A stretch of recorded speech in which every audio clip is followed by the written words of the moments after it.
আসসালামু আলাইকুম রহমতুল্লাহি ওয়া বারাকাতুহু।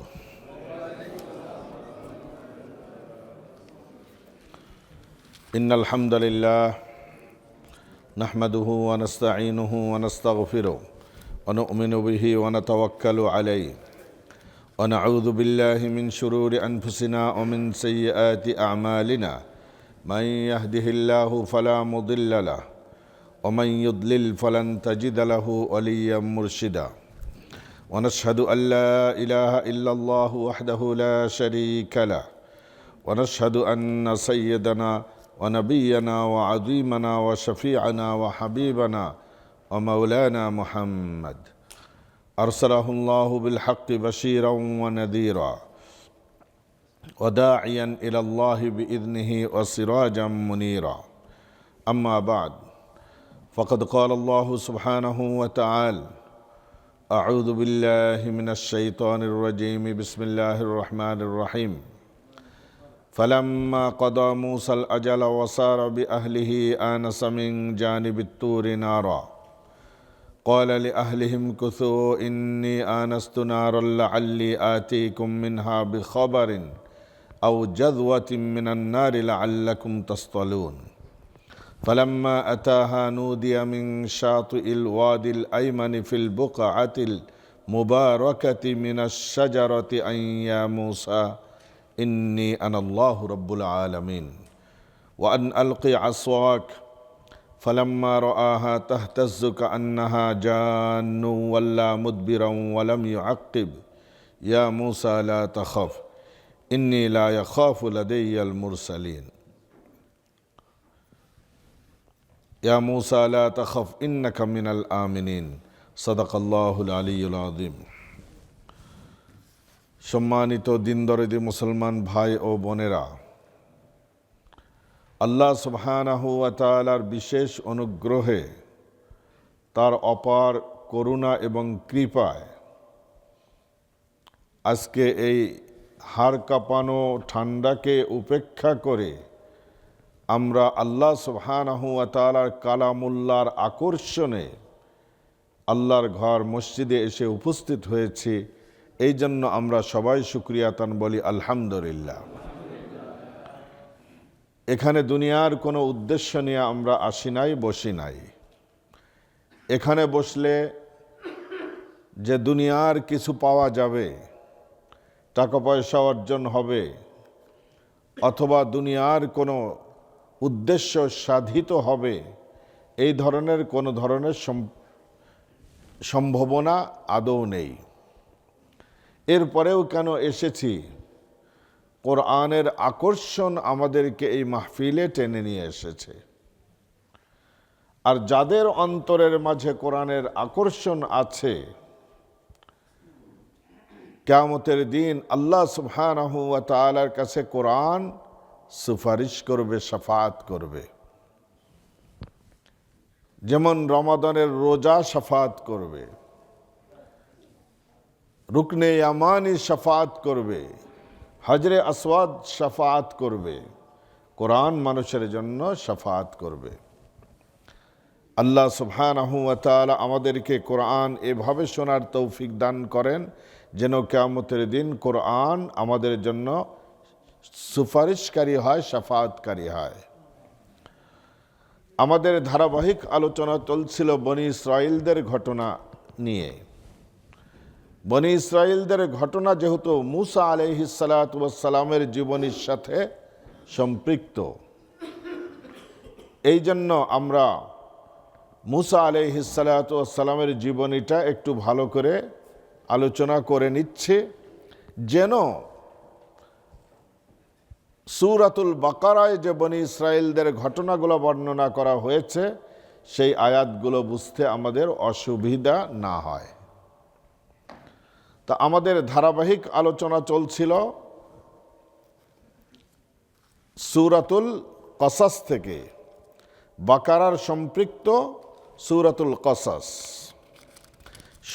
সূরাতুল কসাস, সূরাতুত তাহা এবং সূরাতুল নামলে আল্লাহ সুবহানাহু ওয়া তাআলা মুসা আলাইহিস সালাতু ওয়াস সালামের ঘটনাগুলো সবিস্তারিত বর্ণনা করেছেন। পবিত্র কোরআনে পূর্ববর্তী নবীগণের ঘটনা কেন আল্লাহ সুবহানাহু ওয়া তাআলা বর্ণনা করেছেন, আল্লাহ নিজেই তার উত্তর দিয়েছেন। ওয়াকুল্লান নাকুসসু আলাইকা মিন আম্বাইর রুসুলি মা নুসাব্বিতু বিহি ফুআদাক।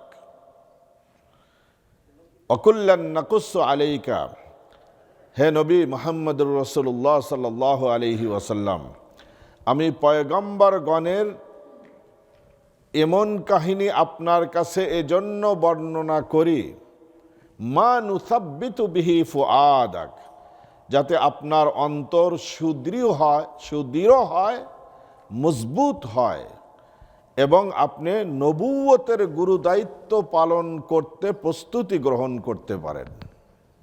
নবুয়তের গুরুদায়িত্ব পালন করা আপনার জন্য সহজ হয়ে যায়। এই জন্য আমি পূর্ববর্তী নবীগণের ঘটনাকে আপনার সামনে সবিস্তারিতভাবে বর্ণনা করি। তো আমাদের ধারাবাহিক আলোচনা চলছিল মুসা আলাইহিস সালাতু ওয়াস সালামের ঘটনার থেকে। কার কার স্মরণ আছে আমরা গত তাফসীরে মুসা আলাইহিস সালাতু ওয়াস সালামের ঘটনা কোথায় এসে আমরা থেমে গিয়েছিলাম? মাশাআল্লাহ, মুসা আলাইহিস সালাতু ওয়াস সালাম নবী শুআয়ব আলাইহিস সালাতু ওয়াস সালামের মেয়ের সঙ্গে পরিণয়ন সূত্রে আবদ্ধ হয়ে গেলেন এবং এই চুক্তিটা কি ছিল? 8 বৎসর অথবা 10 বৎসর পর্যন্ত শুআয়ব আলাইহিস সালাতু ওয়াস সালামের ঘরে থেকে তিনি তার সেবা যত্ন এবং খেদমত করবেন।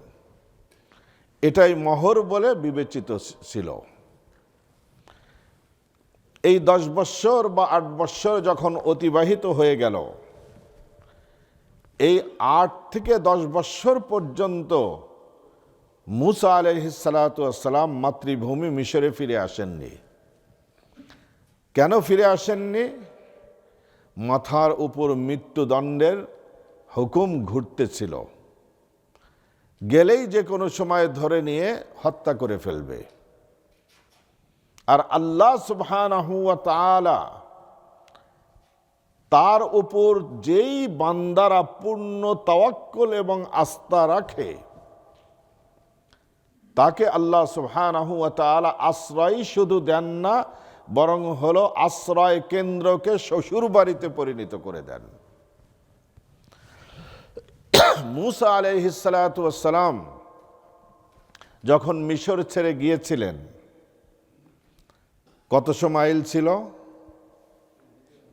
প্রায় 2000 কিলোমিটারের কাছাকাছি ছিল।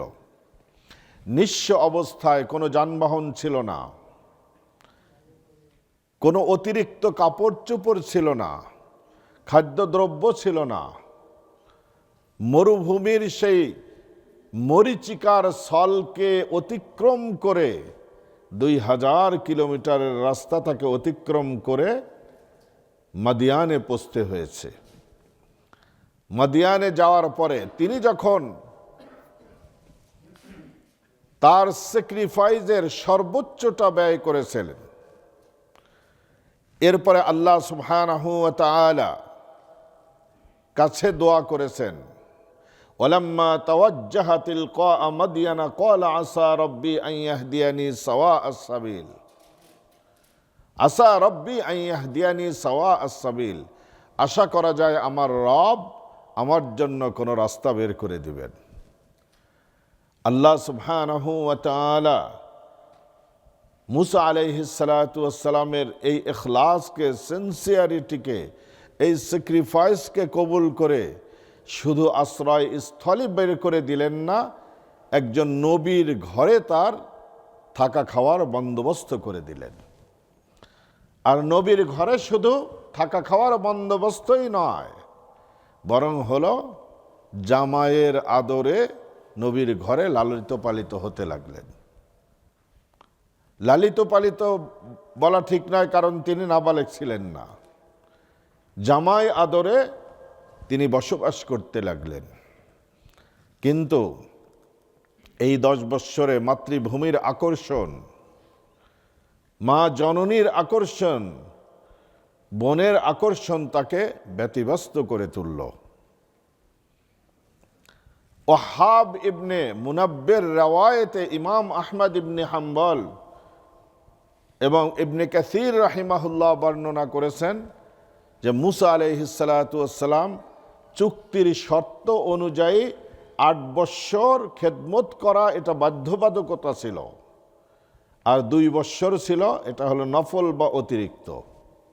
নবীগণ সবসময় উত্তমের উপর আমল করে থাকেন।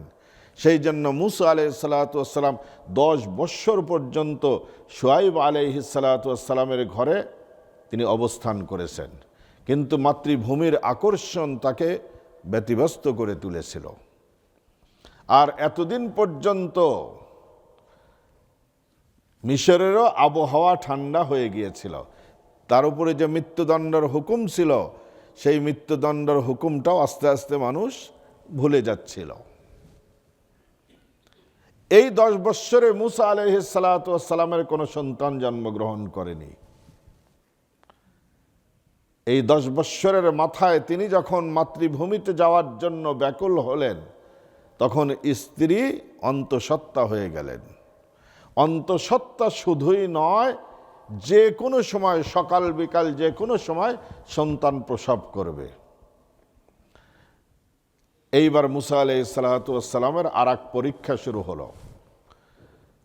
ওয়াহাল আতাকা হাদিসু মূসা, তোমাদের কাছে কি মুসা আলাইহিস সালাতু ওয়াস সালামের সেই চাঞ্চল্যকর ঘটনা, ইতিহাস তোমাদের কাছে পৌঁছেছে? এরপরে আল্লাহ সুবহানাহু ওয়া তাআলা সূরাতুল কসস বলেন, ফালাম্মা কদা মূসাল আজালা ওয়া সারা বিআহলিহি আনাসা মিন জানিবিত তুরি নারা।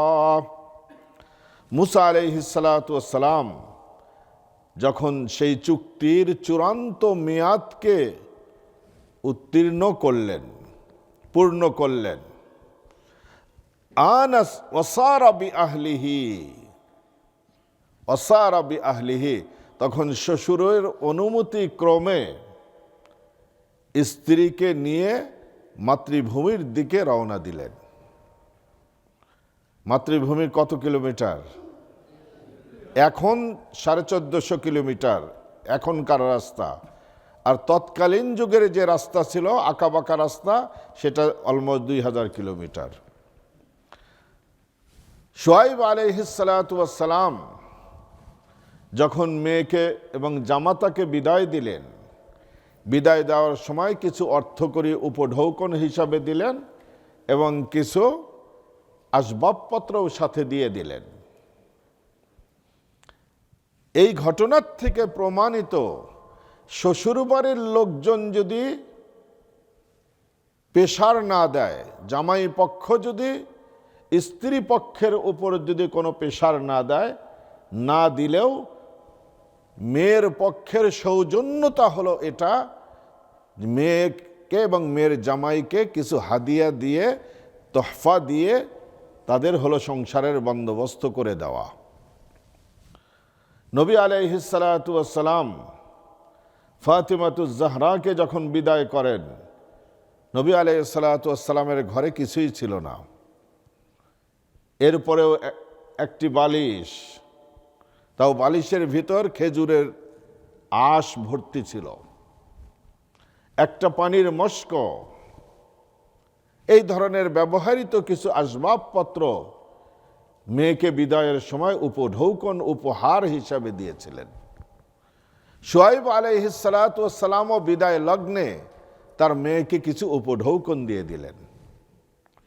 এই জন্য একদিক দিয়ে যদি লক্ষ্য করা যায়, শরীয়তের বিধান না হলেও এটা আম্বিয়াই কিরামদের একটা সিফত আর গুণাবলী ছিল, মেয়ে বিয়ে দেওয়ার সময় জামাতাকে আর মেয়েকে কিছুটা উপহার দিয়ে দেওয়া।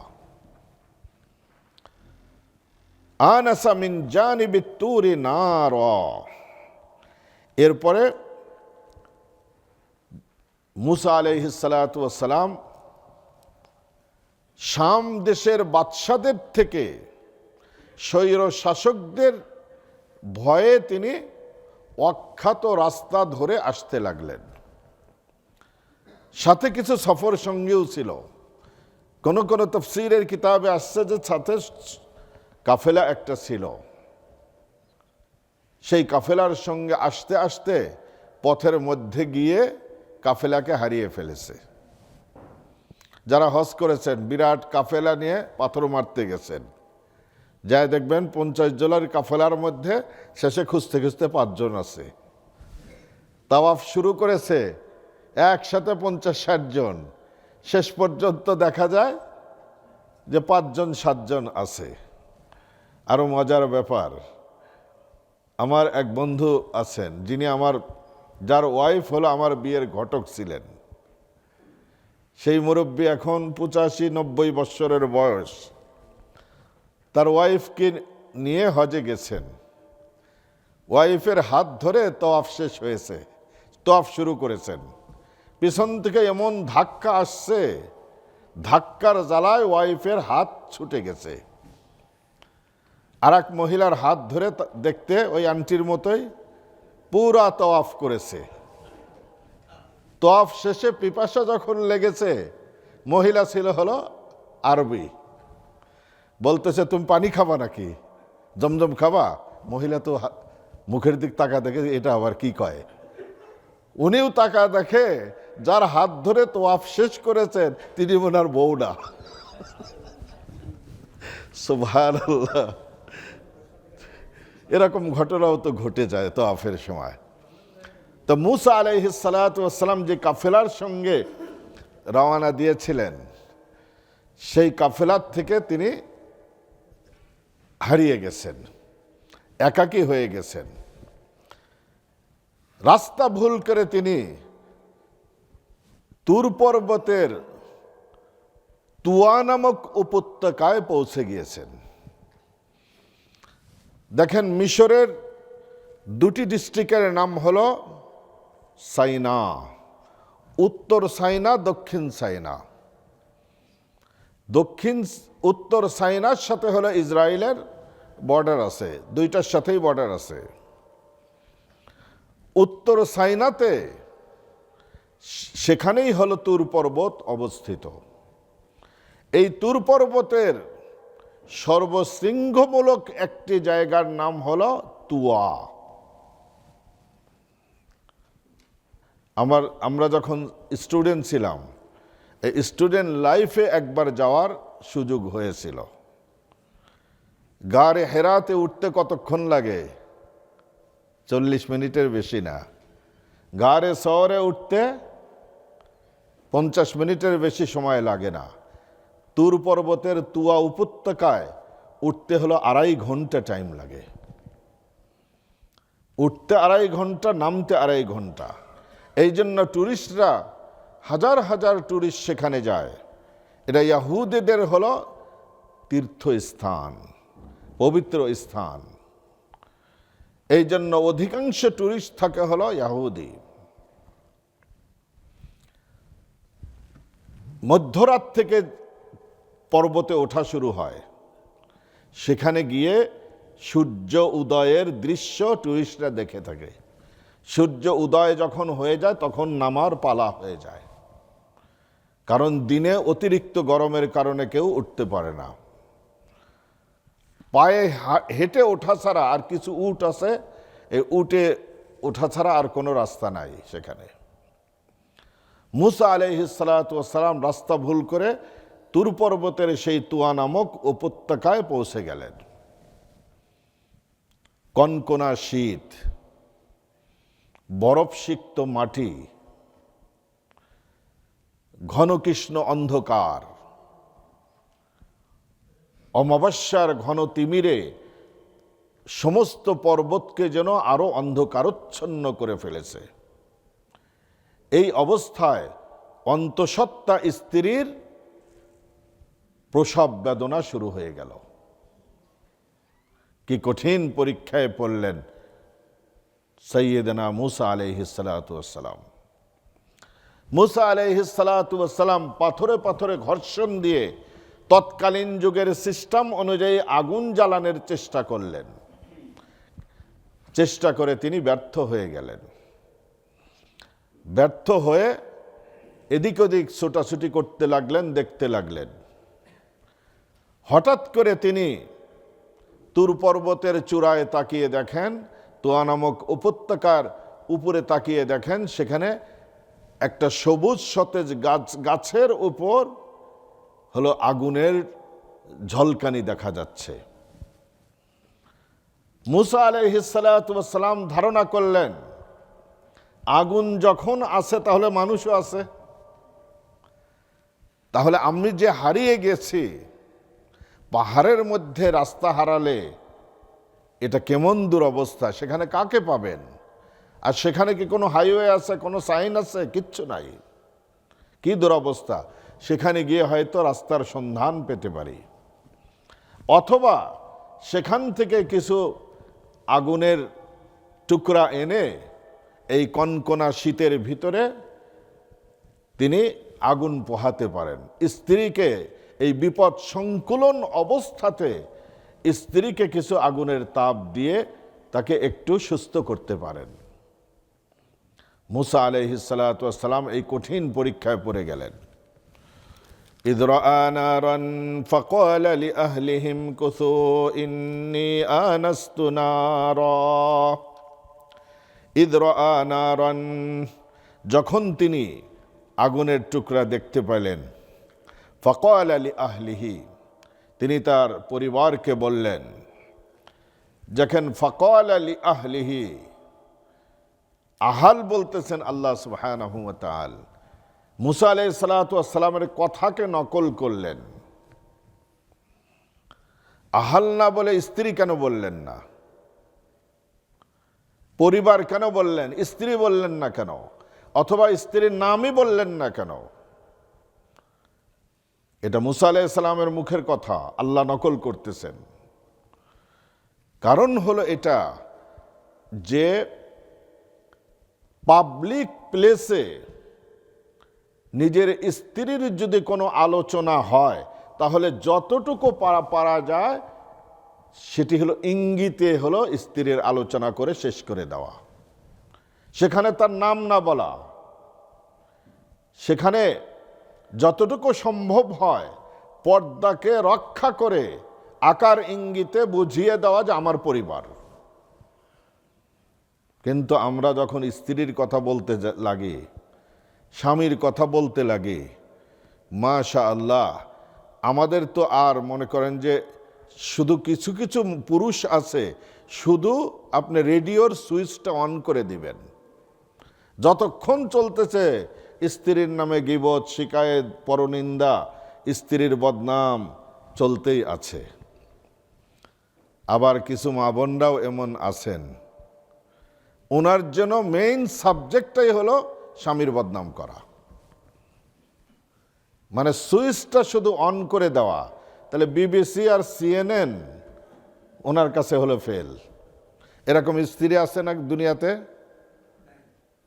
নাই বলে কে কয়? মাশাআল্লাহ, দুনিয়াতে নাই। আবার এরকম স্বামী আছে না, সারাদিন স্ত্রীর বদনাম করে? দেখেন, কোরআন মানুষকে আদব শিখায়, শুধু ঘটনা না, ঘটনার প্রতিটি ওয়ার্ড আমাদেরকে আদব শিখায়।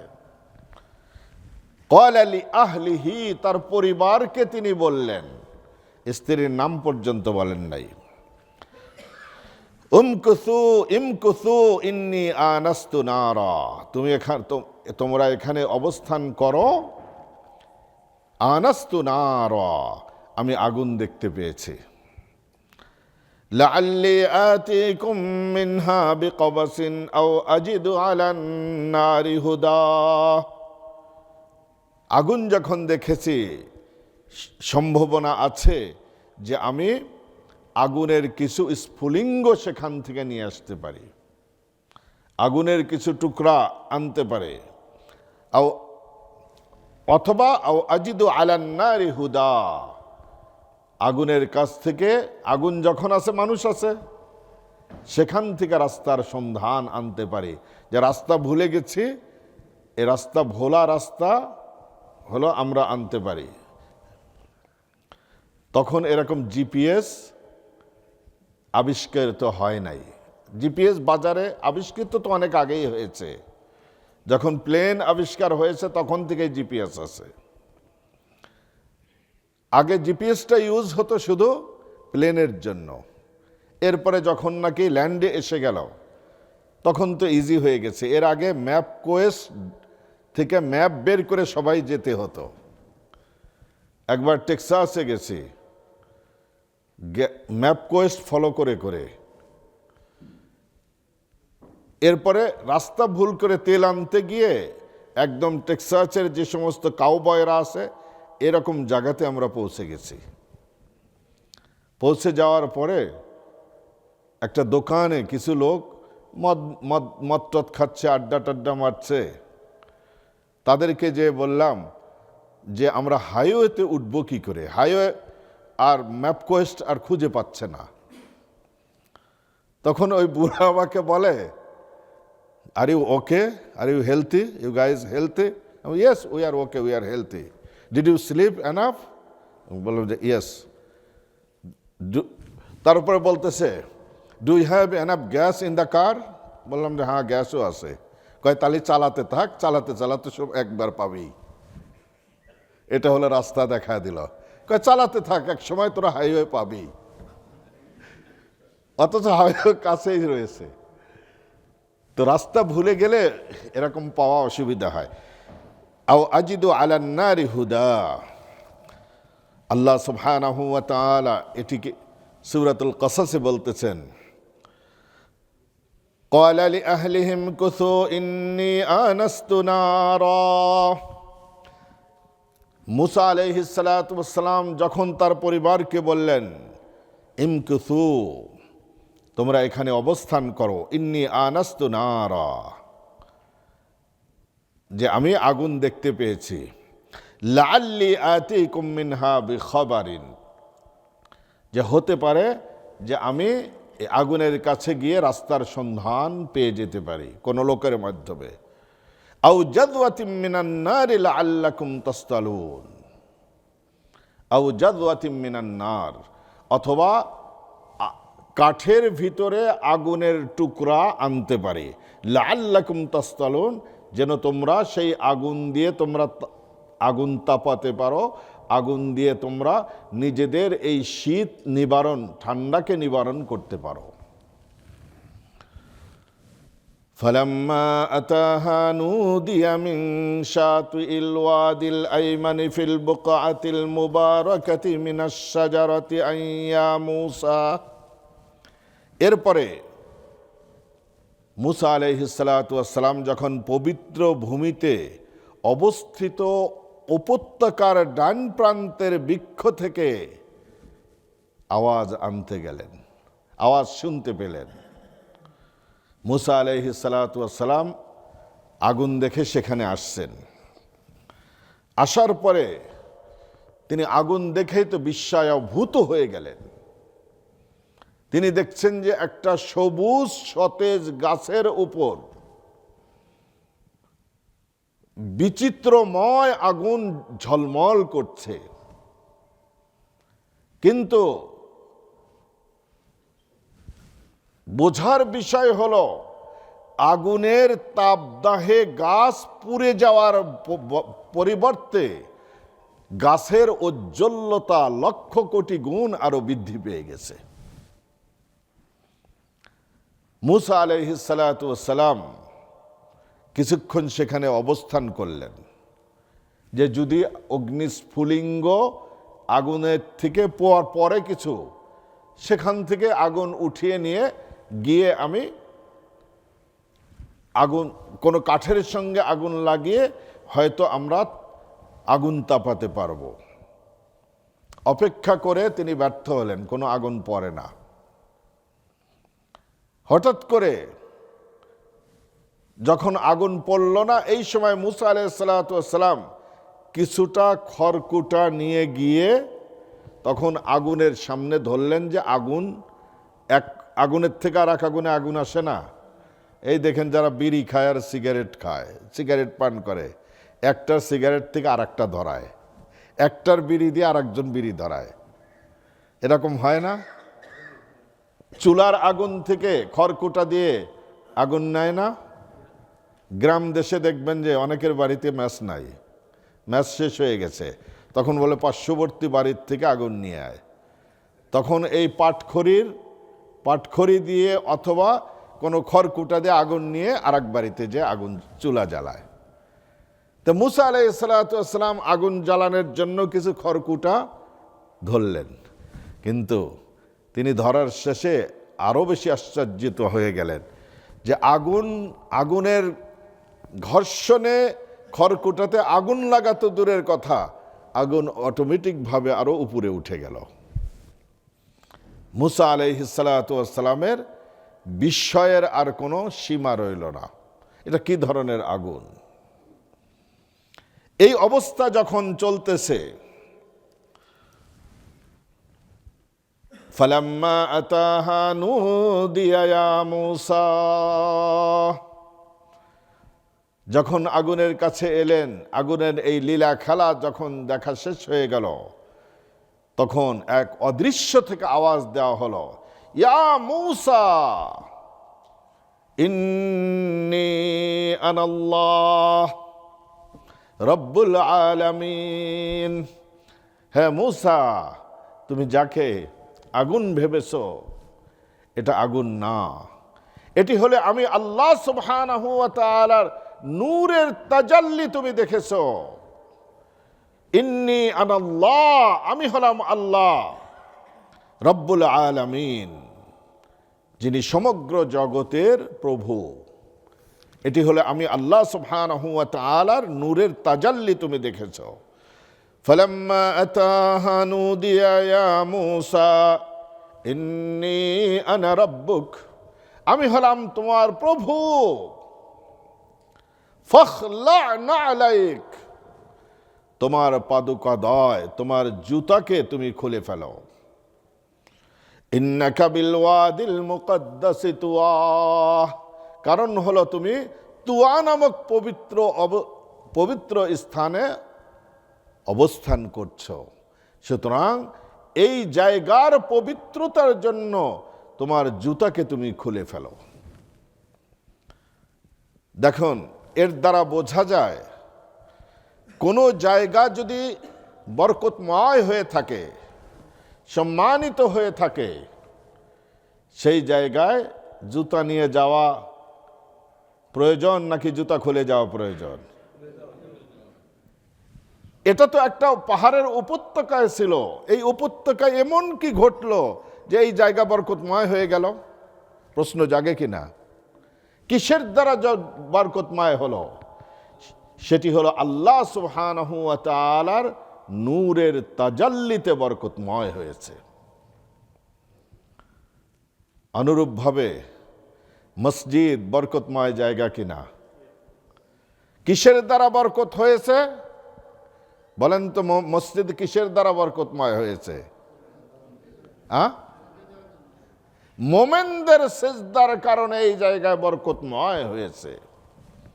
সুতরাং মসজিদে জুতা খুলে আসা লাগবে নাকি জুতা পায়ে দিয়ে বাহাদুরি দেখান লাগবে? জুতা খুলে আসা লাগবে। নবী আলাইহিস সালাতু ওয়াস সালাম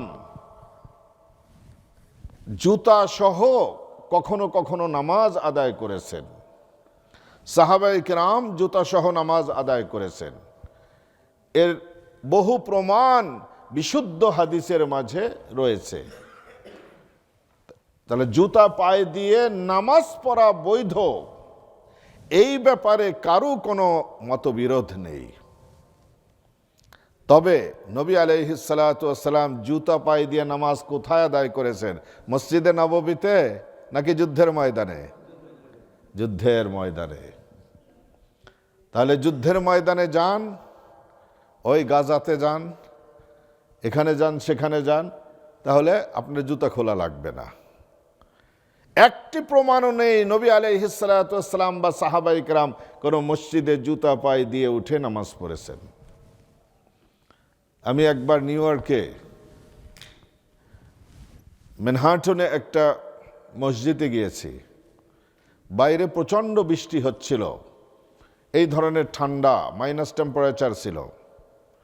মসজিদের ভিতর যে দেখে ইমাম থেকে নিয়ে সব বুজুর্গরা হলো জুতা পায়ে দিয়ে নামাজ পড়তেছে। আমার তো দেখেই তো রুচি নষ্ট হয়ে গেল, এখানে নামাজ পড়ব কি করে। নামাজ শেষে আমি দাঁড়া থাকলাম, নামাজ শেষে জিজ্ঞেস করলাম যে ভাইরা তোমরা জুতা পায়ে দিয়ে কেন মসজিদের ভিতরে নামাজ পড়লা? কয় আল্লাহর রসুল জুতা পরে নামাজ পড়েছে। তা আমি বললাম যে কথার এই অংশ তো ঠিকই আছে, পরের অংশ কি? কোথায় নবী আলাইহিস সালাতু ওয়াস সালাম জুতা পরে নামাজ পড়েছে সেটা কি তোমার জানা আছে? বলে যে না না না, this is Sunnah brother, this is great সুন্নাহ। দেখেন কোন জায়গার সুন্নাহ কোন জায়গা নিয়ে লাগাইছে। তবে জুতা পরে নামাজ পড়ার জন্য, বৈধ হওয়ার জন্য দুটি কন্ডিশন আছে। এক নম্বর কন্ডিশন হলো জুতাটা পর্কের চামড়া দিয়ে, খিনজির তথা শূকরের চামড়া দিয়ে বানানো যাবে না। যদি শূকরের চামড়া দিয়ে বানানো জুতা হয় সেই জুতা পরে নামাজ পড়া যাবে না। কারণ হলো শূকরকে বলা হয় নাজিসে আইন, অর্থাৎ এটা এমন এক অপবিত্র, যেই অপবিত্রকে আগুনে পুড়িয়ে ছাই বানানোর পরে সেই ছাইটাও নাপাক থাকে। দেখেন আপনি যদি একটা মরা গরুর চামড়া, মরা গরু তো হারাম, এর গোশত খাওয়া হারাম, কিন্তু মরা গরুর চামড়া যখন প্রসেস করে এটাকে আপনি পাকা ফেলবেন, এইটা দিয়ে যদি জুতা বানান সেই জুতা পরে নামাজ পড়া আপনার জন্য বৈধ, হালাল হয়ে গেছে। কিন্তু শূকরের চামড়া পোড়ালেও কোনোদিন হালাল হয় না। এটি হলো প্রথম কন্ডিশন। দ্বিতীয় কন্ডিশন হলো সেই জুতার ভিতর কোনো ধরনের নাপাকি থাকতে পারবে না। বাহ্যিক পায়ে রাস্তা দিয়ে হেঁটে এসেছে, কুকুরের ময়লা লেগেছে, পেশাব লেগেছে, বোতলে মদ ফেলা রাখছে, সেই মদের উপর দিয়ে হেঁটে আসছে, তাহলে জুতা নাপাক হয়েছে কিনা? এই জুতা পরে নামাজ পড়া যাবে না। অনুরূপভাবে মা বোনরা অনেক সময় নিরুপায় হয়ে যান, বাচ্চাকে কোলে নিয়ে নামাজ পড়তে হয়। নবী আলাইহিস সালাতু ওয়াস সালামও তার এক নাতনিকে কোলে নিয়ে একবার নামাজ পড়ে দেখা দিয়েছেন যে কোনো বাচ্চা যদি নাছর বান্দা হয়, কোলের থেকে নামেই না, মা নামাজ পড়বে কিভাবে এই বাচ্চাকে কোলে নিয়ে? সেই বাচ্চাকে কোলে নিয়ে নামাজ পড়তে হলেও ওই বাচ্চার গায়ে কোনো ধরনের নাপাকি থাকতে পারবে না, ডাইপারে পেশাব থাকতে পারবে না, পায়খানা থাকতে পারবে না, বমি থাকতে পারবে না, তাহলে সেই বাচ্চাকে কোলে নিয়ে নামাজ পড়া বৈধ আছে। তো পবিত্রতম জায়গাতে জুতা খোলা এটা হলো আদব। মসজিদে জুতা খুলে ওঠা লাগবে। মসজিদে বাহাদুরি দেখানোর জায়গা মসজিদ না। মসজিদ হলো বাহাদুরি খতম করার জায়গা, বাহাদুরি দেখানোর জায়গা না। এই জন্য মুসা আলাইহিস সালাতু ওয়াস সালামের উপর আল্লাহ সুবহানাহু ওয়া তাআলা বিধি নিষেধ করলেন, ফাখলা'না আলাইক, জুতা খুলে ফেলো। ইন্নাকা বিল ওয়াদিল মুকদ্দাসি তুয়া, তুমি একটি পবিত্র জায়গায় আছো। জুতা খোলানোর আরেকটা উদ্দেশ্য ছিল, হযরতে আলী রাদিয়াল্লাহু আনহু, হাসান বসরি রাহিমাহুল্লাহ, ওহাব ইবনে মুনাব্বিহ, এরা হলো জগৎশ্রেষ্ঠ মুফাসসিরে কোরআন। তারা বলেছেন এর মেইন কারণ ছিল মুসা আলাইহিস সালাতু ওয়াস সালামকে এই বরকতময় জায়গা দিয়ে হাঁটিয়ে আল্লাহ সুবহানাহু ওয়া তাআলা তাকে বরকতময় করানোর উদ্দেশ্য ছিল। ইন্নাকা বিল ওয়াদিল মুকদ্দাসি তুয়া ওয়া আনা ইখতারতুক, আমি তোমাকে নির্বাচন করে নিয়েছি। কিসের জন্য নির্বাচন করলাম? চেয়ারম্যান বানাইলো, এমপি না প্রেসিডেন্ট? নবুয়তের জন্য আমি আল্লাহ সুবহানাহু ওয়া তাআলা তোমাকে নির্বাচিত করেছি, মনোনীত করেছি। নবী কেউ অ্যাপ্লাই করে হতে পারে না, নবী কেউ ভোটের মাধ্যমে হওয়া যায় না। আল্লাহু ইয়াসতাফি মিনাল মালাইকাতি রাসূলান ওয়া মিনান নাস। নবুয়ত এটা আল্লাহ সুবহানাহু ওয়া তাআলা বিশেষ দান। আল্লাহ সুবহানাহু ওয়া তাআলা যাকে নবী বানাতে চান সেই কেবল নবুয়তের দরজা হাসিল করতে পারবে। আল্লাহু আ'লাম হাইসু ইয়াজআলু রিসালাতা। আল্লাহ খুব ভালো করে জানেন যে কোন পাত্রে নবুয়তের দায়িত্ব দেওয়া লাগবে, কাকে দায়িত্ব দিলে সেই দায়িত্ব সে আদায় করতে পারবে। আল্লাহ সুবহানাহু ওয়া তাআলা খুব ভালো জানেন। হে মুসা, তোমাকে আমি নবুয়তের জন্য মনোনীত করলাম। তাহলে মুসা আলাইহিস সালাতু ওয়াস সালাম নবুয়ত পাইলেন কোথায়?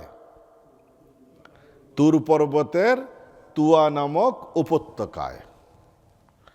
আর আমাদের নবী আলাইহিস সালাতু ওয়াস সালাম মুহাম্মদুর রাসূলুল্লাহ, তিনি নবুয়ত প্রাপ্ত হয়েছেন কোথায়? গারে হেরাতে, হেরা পর্বতের গুহাতে। কি ব্যাপার, নবীগণকে আল্লাহ সুবহানাহু ওয়া তাআলা পাহাড়ে নিয়ে কেন নবুয়ত দেন? কাবা শরীফের সামনে উপস্থিত থাকা অবস্থায় নবুয়ত কেন দিলেন না? মুসা আলাইহিস সালাতু ওয়াস সালামকে শ্বশুর নবীর সামনে থাকা অবস্থায় নবুয়ত দিলেন না কেন? এই পাহাড়ে নিয়ে আসা লাগলো কি জন্য? এদিকে ইঙ্গিত করার জন্য এই পৃথিবীর সবচেয়ে ভারী জিনিস কি? পাহাড়। পাহাড় পর্বত হলো সবচেয়ে ভারী জিনিস। এই নবুয়তের গুরু দায়িত্ব হলো, দায়িত্বের মধ্যে সবচেয়ে বড় দায়িত্ব হলো নবুয়তের দায়িত্ব। সুতরাং এই গুরু দায়িত্ব আদায় করার জন্য সবচাইতে ভারী জিনিসের উপরে নিয়ে যে তাদেরকে নবুয়ত দিয়ে আল্লাহ ইঙ্গিত করে দেন, এই পাহাড় যেরকম ভারী, এই রকম ভারী দায়িত্ব তোমার ঘাড়ে আমি আল্লাহ চাপিয়ে দিলাম। এদিকে ইঙ্গিত করে দেন আল্লাহ সুবহানাহু ওয়া তাআলা। ফাসতামি' লিমা ইউহা। এরপরে আল্লাহ সুবহানাহু ওয়া তাআলা বলতেছেন, ফাসতামি', খুব মনোযোগ সহকারে শোনো, লিমা ইউহা, তোমার উপর যা কিছু আমি নাজিল করে অবতীর্ণ করি। অর্থাৎ হলো ওহীর ধারাবাহিকতা শুরু হয়ে গেল মুসা আলাইহিস সালাতু ওয়াস সালামের উপরে। মুহাম্মদুর রাসূলুল্লাহ সাল্লাল্লাহু আলাইহি ওয়াসাল্লামকে যখন নবুয়ত দান করা হয়েছিল, আল্লাহ সুবহানাহু ওয়া তাআলা ডাইরেক্ট রসুলের সঙ্গে কথাবার্তা বলেন নাই। জিবরিল আমিনের মাধ্যমে পবিত্র কোরআন অবতীর্ণ করে কোরআনের ওহীর ধারাবাহিকতা দিয়ে তার নবুয়তের যাত্রা শুরু হলো। আর মুসা আলাইহিস সালাতু ওয়াস সালামের নবুয়ত যখন দেওয়া হলো, কোনো ফেরেশতার মাধ্যম নাই, ডাইরেক্ট আল্লাহ সুবহানাহু ওয়া তাআলা কথা বলতেছেন। এর দ্বারা কি প্রমাণিত হয় কি যে মুসা আলাইহিস সালামের মর্যাদা মুহাম্মদুর রাসূলুল্লাহ সাল্লাল্লাহু আলাইহি সাল্লামের চেয়ে বেশি? ইহুদিরা এই দাবি করে থাকে যে মুসা আলাইহিস সালাতু ওয়াস সালামের মর্যাদা বেশি, কারণ আল্লাহ সুবহানাহু ওয়া তাআলা ডাইরেক্ট কথা বলেছেন, কথা বলে নবুয়তের গুরু দায়িত্ব দিয়েছেন। এখন প্রশ্ন জাগে, গারে হেরাতে তিনি যখন ছিলেন, জিবরিল আমিনের মাধ্যমে ওহী নাজিল করে নবুয়ত না দিয়ে মুসা আলাইহিস সালাতু ওয়াস সালামের মতো আল্লাহ সুবহানাহু ওয়া তাআলা ডাইরেক্ট তো কথা বলে নবুয়ত দিতে পারতেন, তাই না? এ প্রশ্ন জাগে কিনা? এটা দিলে তো আরো মর্যাদা বাড়ত। আল্লাহ সুবহানাহু ওয়া তাআলা মুহাম্মদুর রাসূলুল্লাহ সাল্লাল্লাহু আলাইহি ওয়াসাল্লামকে তার সঙ্গে কথোপকথন করবেন, দুনিয়ার কোনো মাটিতে না। বিশেষভাবে আমন্ত্রণ জানিয়ে এমন এক জায়গায় নিয়ে গেছেন যেখানে এর নিচের কোনো মখলুকাত, কোনো ফেরেশতা, কোনো নবী কেউ ওই পর্যন্ত বসতে পারেন না। সেই সিদরাতুল মুনতাহাতে নিয়ে গিয়ে আল্লাহ সুবহানাহু ওয়া তাআলা তার পেয়ারা হাবিবের সঙ্গে ডাইরেক্ট কথোপকথন করেছেন। ফাআওহা ইলা আবদিহি মা আওহা, ফাআওহা ইলা আবদিহি মা আওহা, আমার বান্দার উপর যা কিছু নাজিল করার তাই করেছি আমি। তাহলে একজনকে পাহাড়ের উপরে একজনের সাথে কথা বলা, আর একজনকে যদি হোয়াইট হাউসে দাওয়াত দিয়ে নিয়ে গিয়ে কথা বলা হয়, পার্লামেন্ট ভবনে নিয়ে গিয়ে কথা বলা হয়, মর্যাদা কোনটার বেশি হলো? তাই না? পার্থক্যটা হলো এখানে। ফাসতামি' লিমা ইউহা, যা কিছু হে মুসা তোমার উপর নাজিল করা হয় তুমি ভালো করে শ্রবণ করো। এই আয়াত দিয়ে আল্লাহ সুবহানাহু ওয়া তাআলা ইঙ্গিত করে দিলেন, ওহাব ইবনে মুনাব্বিহ থেকে বর্ণিত আছে, এটা হলো আল্লাহ সুবহানাহু ওয়া তাআলা উম্মতকে কোরআন শ্রবণ করার আদব শিখাচ্ছেন। কোরআন কিভাবে শ্রবণ করতে হয়, অর্থাৎ হলো অঙ্গ। ফাসতামি' বলা হয়, সামি'a ইয়াসমা'ু মানে শোনা, ইন জেনারেল শোনা, আর ফাসতামি' অর্থাৎ অঙ্গ প্রত্যঙ্গকে সমস্ত অনর্থক বাজে কার্যকলাপ থেকে নিবৃত রেখে অন্য কাজের দিকে দৃষ্টি না দিয়ে একদম অন্তরের কান দিয়ে মনোনিবেশ করে কোরআন শোনো তোমরা। এইভাবে যদি কেউ কোরআন শোনে সেই ব্যক্তিরই কেবলমাত্র হেদায়েত হবে। ওয়াইদা কুরিআল কুরআন ফাসতামিউ লাহু আনসিতু লাআল্লাকুম তুরহামুন।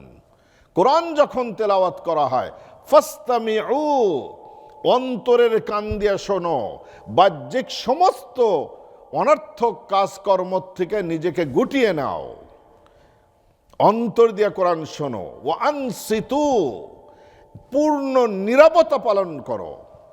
যদি এই দুটি গুণাবলীর সাথে কোরআন শুনতে পারো, লাআল্লাকুম তুরহামুন, তবেই তোমাদের উপর রহম করা হবে, কোরআনের দ্বারা তোমরা বেনিফিট পাবা।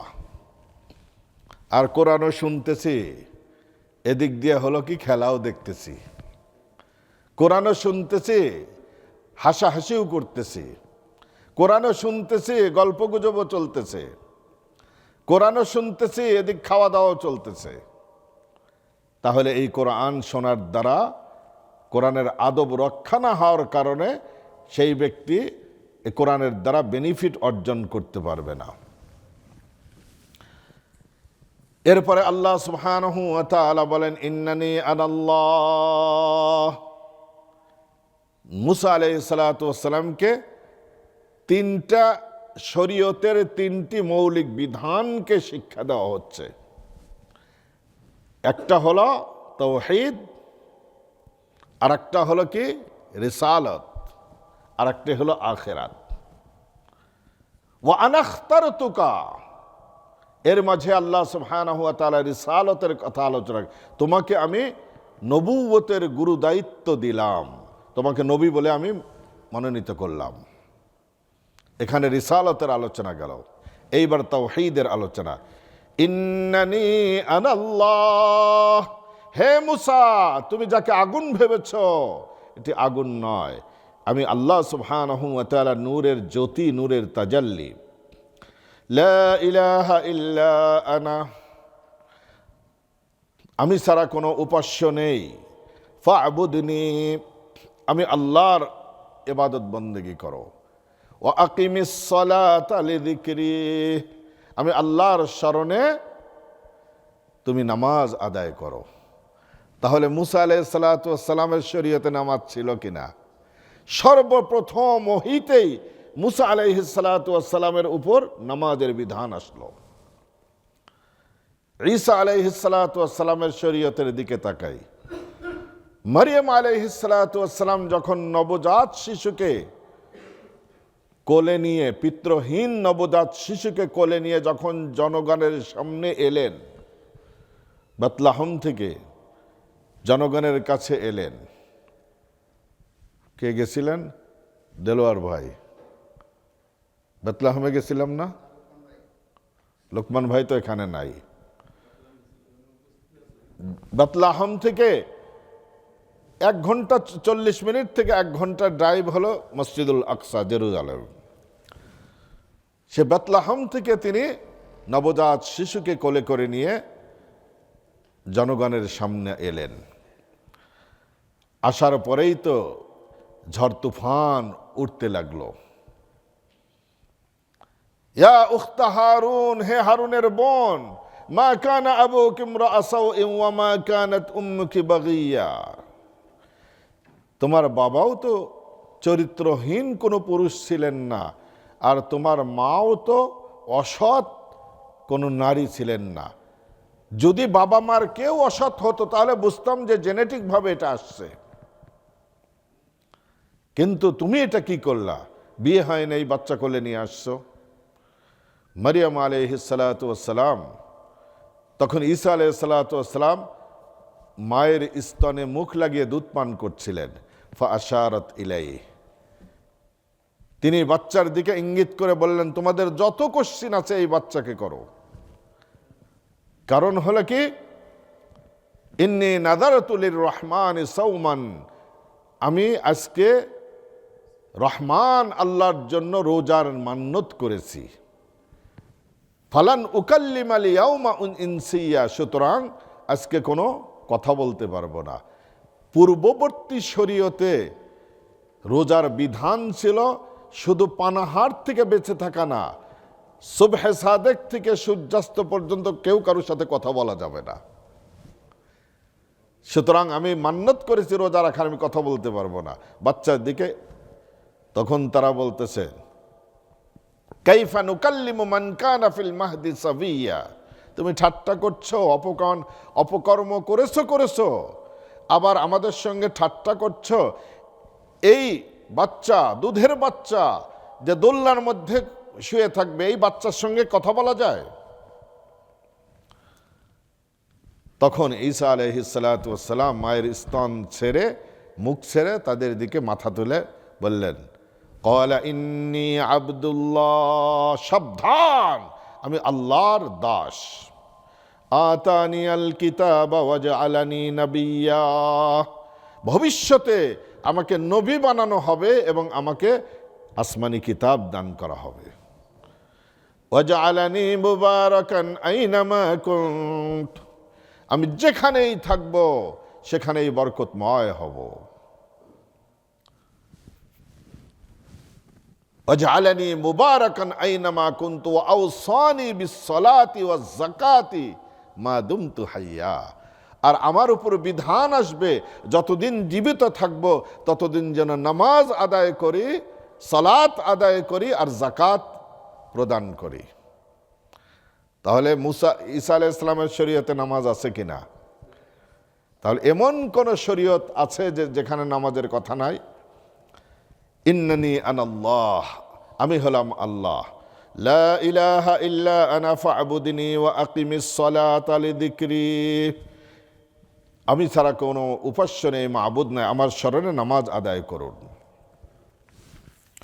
ইন্নাস সাআতা আতিয়াতুন আকাদু উখফিহা লিতুজজা কুল্লু নাফসিন বিমা তাসআ, আর কিয়ামত সংগঠিত হবে, যার মাঝে কোনো সন্দেহ নাই, তবে সেই কিয়ামতের দিন তারিখকে আমি আল্লাহ গোপন রেখেছি, কারো সামনে আমি প্রকাশ করি নাই, কোনো ফেরেশতার সামনে না, কোনো নবীর সামনে না, কারো সামনে প্রকাশ করি নাই।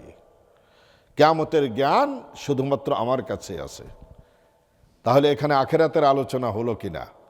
তাওহীদ, রিসালাত, আখিরাতের বিধান মুসা আলাইহিস সালাতু ওয়াস সালামের উপর নাজিল হয়ে গেল। এটি আল্লাহ সুবহানাহু ওয়া তাআলা বলতেছেন, এরপরে মুসা আলাইহিস সালাতু ওয়াস সালাম যখন তুর পর্বতে আসছেন, তিনি সেই নবুয়তের লাঠি সাথে নিয়ে আসছেন। আল্লাহ সুবহানাহু ওয়া তাআলা মুসা আলাইহিস সালাতু ওয়াস সালামকে জিজ্ঞেস করলেন, ওমা তিলকা বিয়ামিনিকা ইয়া মুসা। এদিক দিয়ে যে স্ত্রী যে অন্তঃসত্ত্বা প্রসব বেদনা শুরু হয়ে গেছে, মুসা আলাইহিস সালাতু ওয়াস সালাম এগুলো সব ভুলে গেছে।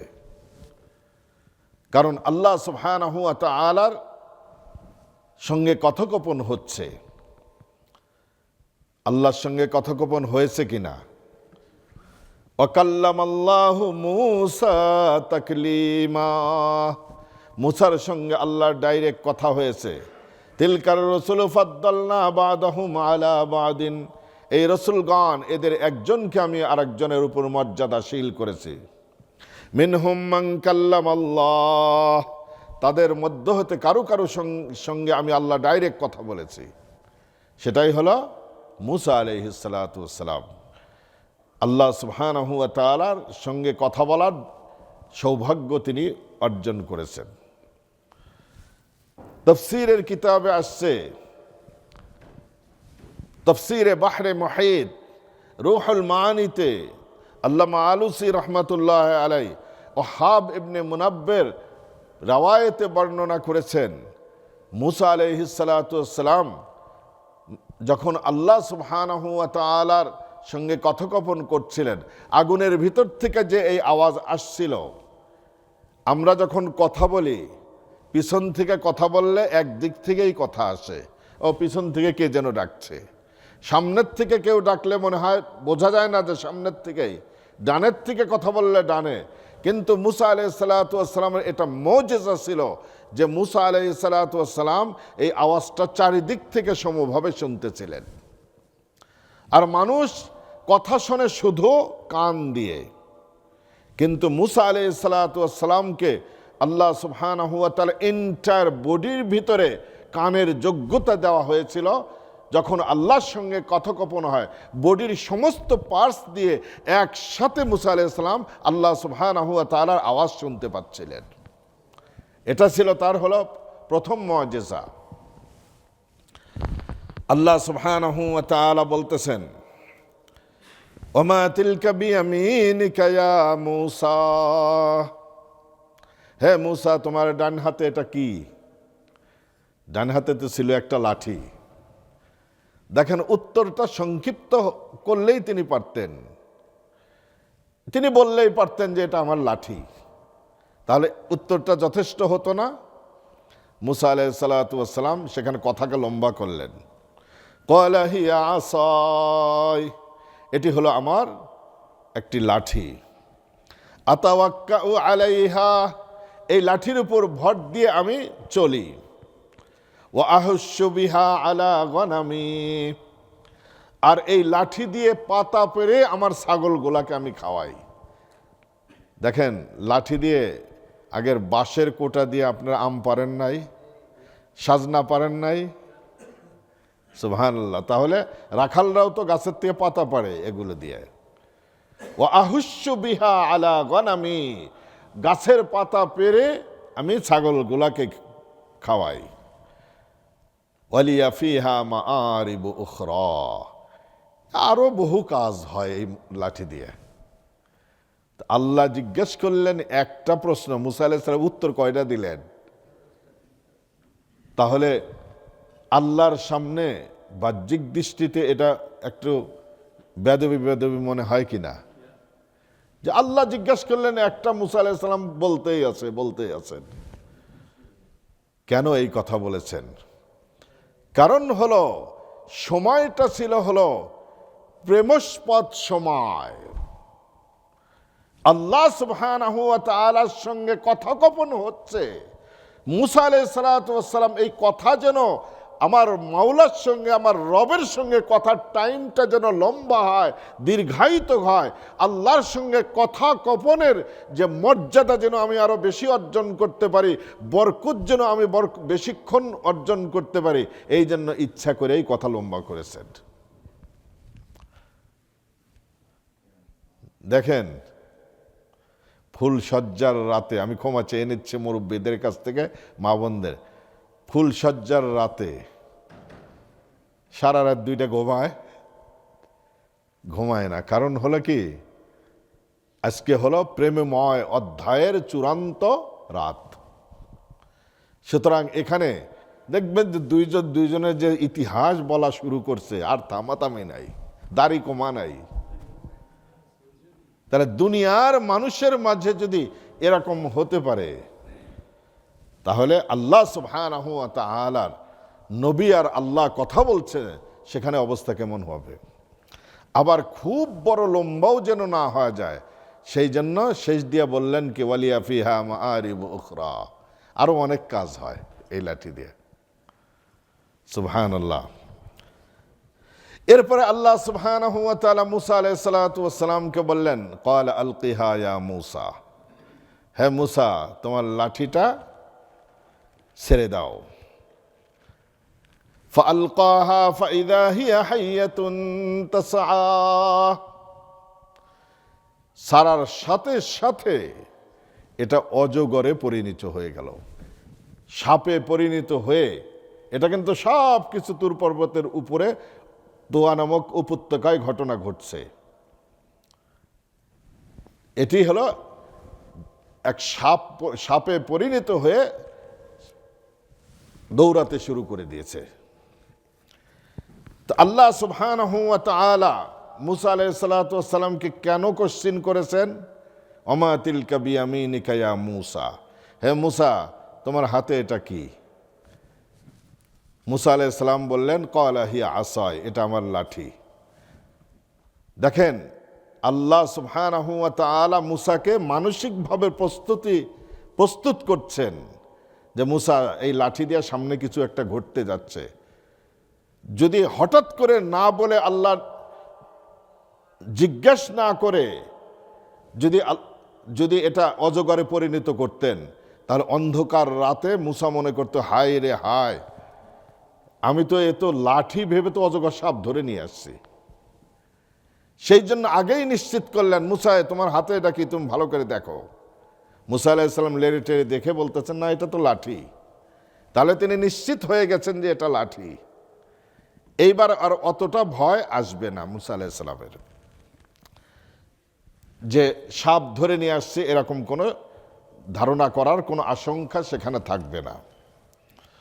এই জন্য মুসা আলাইহিস সালাতু ওয়াস সালামকে আল্লাহ সুবহানাহু ওয়া তাআলা বলতেছেন, ওয়ান আলকি আসাক, হে মুসা তোমার এই লাঠিকে মাটিতে ফেলে দাও। ফালাম্মা রাআহা তাহতাজ্জু কাআন্নাহা জান, দেখেন সূরাত তাহা কে আল্লাহ সুবহানাহু ওয়া তাআলা বলতেছে ফাইদা হিয়া হাইয়াতুন তাসআ। হাইয়াতুন মানে হলো ইন জেনারেল সাপ, সেটা ছোট সাপ হোক আর বড় সাপ হোক। আর জান্নুন বলা হয় এমন সাপকে যেই সাপটা সরু হয় এবং দ্রুত গতিতে সেটা চলতে পারে। যেমন দারাস সাপ ঘন্টায় প্রায় 60 মাইল বেগে হলো চলতে পারে, আর এই সাপটা সরু হয়ে থাকে। এই সাপকে বলা হয় হলো জান্নুন। আর একটা হলো অজগর, ফাইদা হিয়া সুবানুম মুবিন, প্রকাশ্য অজগরে পরিণত হয়ে গেল। তাহলে তিন জায়গায় আল্লাহ সুবহানাহু ওয়া তাআলা তিন কথা বলতেছেন। এক জায়গায় বলতেছেন অজগর সাপে পরিণত হলো, এক জায়গায় বললেন যে সরু সাপে পরিণত হলেন জান্নুন, আর এক জায়গায় বললেন শুধু সাপে পরিণত হয়ে গেল। তিন রকম কথা কেন বললেন? মুফাসসিরিনে কেরামের ব্যাখ্যায় লিখেছেন যে সাপটা হয়েছে অজগরের মতোই, কিন্তু অজগর সাপ তো নড়তে পারে না, কিন্তু এটা এমন অজগর হয়েছে যেটা নাকি চলতে গিয়ে আবার সরু সাপের মতো দ্রুত গতিতে চলতে পারে। এটি হলো এক ব্যাখ্যা। আর এক ব্যাখ্যা হলো এই সাপের বৈশিষ্ট্য এটাই ছিল, যখন যে ধরনের হওয়া দরকার তখন সেটা সেই ধরনের হবে। একজন ভাই আদর করে তার ফোনের মধ্যে তার বোন নাম সেভ করেছে জান। তা আমি বললাম যে সম্পর্ক কেমন ভাই? কয় আর ও কথা আর কোয়েন না। আমি বললাম যে ঠিকই রাখছেন আপনি। মুসা আলাইহিস সালামের ঘটনা বলতে গিয়ে আল্লাহ পাক যে সাপকে জান বলে বলছেন, তাহলে আপনি ঠিক মতো নামই রেখেছেন। ওয়ান আলকি আসাক ফালাম্মা রাআহা তাহতাজ্জু কান্নাহা, মুসা আলাইহিস সালাতু ওয়াস সালাম যখন দেখলেন এটা সাপ হয়ে দৌড়াদৌড়ি শুরু করেছে, কান্নাহা জান্নু ওয়াল্লা মুদবিরাও ওয়ালাম ইউআক্কিব। মুসা আলাইহিস সালাতু ওয়াস সালাম সাপ দেখে ভয় করে যে পিছনের দিকে যে দৌড় একটা দিছে আর পিছে তাকায় টাকায় না। অন্ধকার রাত, কনকনে শীতের রাত, পাহাড়ের উপত্যকায় লাঠি সাপ হয়ে যাওয়া, এটা কি চারটাখানি কথা মনে করেন? আর নবীরাও তো মানুষ, মানবীয় দুর্বলতা নবীদের মাঝেও আছে। নবীদের গরম লাগে না, নবীগণের ঠান্ডা লাগে না, তাদের বাথরুমের প্রয়োজন হয় না, তাহলে সব মানবীয় সমস্ত দুর্বলতা নবীদের মাঝে আছে। তাহলে ভয় ভীতিও তো নবীদের মাঝে আছে। একদম আল্লাহ মুদবিরান, একদম পিছের দিক পিঠ দিয়ে একদম দৌড় দিছে, ওয়ালাম ইউআক্কিব, আর পিছনে তাকায় না। আল্লাহ ডাক দিয়া বললেন, ইয়া মুসা লা তাখাফ, হ্যাঁ মুসা ভয় করো কেন? ভয় করো না। ইন্নী, তুমি ভুলে গেছো আমি আল্লাহ তোমার সাথে কথা বলছি। আমি আল্লাহর নূরের তাজাল্লি তুমি দেখছো। লা ইয়াখাফু লাদাইয়াল মুরসালুন, নবীগণ কোনো মুজিজা দেখে ভয় করে না, তুমি কেন ভয় করছো? ইন্নী লা ইয়াখাফু লাদাইয়াল মুরসালিন। এরপরে আল্লাহ সুবহানাহু ওয়া তাআলা বলতেছেন, ইয়া মুসা আকবিল ওয়ালা তাখাফ, হে মুসা, আর এক আয়াতে আকবিল ওয়ালা তাখাফ, সামনে অগ্রসর হও, ওয়ালা তাখাফ, ভয় করো না। ইন্নাকা মিনাল আমিনিন, তুমি পূর্ণ নিরাপদ আছো, এই সাপ তোমাকে কামড়াবে না। এটি হলো মুসা আলাইহিস সালাতু ওয়াস সালামের প্রথম মুজিজা। এরপরে আল্লাহ বললেন, ক্বালা খুযহা ওয়ালা তাখাফ, হে মুসা তুমি এই সাপকে চেপে ধরো, ওয়ালা তাখাফ, ভয় করো না। সানুঈদুহা সিরাতাহাল উলা, তুমি ধরার সাথে সাথে আমি আল্লাহ এই সাপকে লাঠির আকৃতিতে আবার পরিবর্তন করে দেব। এইবার মুসা আলাইহিস সালাতু ওয়াস সালাম অভয় পেয়ে সাপকে চেপে ধরলেন। চেপে ধরার সাথে সাথে সাপ লাঠিতে পরিণত হয়ে গেল। এটা কিন্তু কোনো জাদু নয়, জাদুর কোনো বাস্তবতা নাই। জাদুকররা যে পয়সা বানায়, তাহলে তো দুনিয়ার সবচেয়ে বড় ধনী হয়তো জাদুকর, কিন্তু এগুলা ফকির ফকির হয় কেন জাদুকররা? কারণ হলে এর কোনো বাস্তবতা নাই। আর মুজিজার বাস্তবতা আছে, অলৌকিক ঘটনা যার বাস্তবতা আছে, এটা হলো প্রথম মুজিজা। এখন মুসা আলাইহিস সালাতু ওয়াস সালাম এই পাহাড়ের উপত্যকায় টিলার উপর উঠেছিলেন কি জন্য? আগুনের জন্য, লাইটের জন্য, তাই না? আল্লাহ সুবহানাহু ওয়া তাআলা লাইটের ব্যবস্থা করছেন, এটা দ্বিতীয় মুজিজা।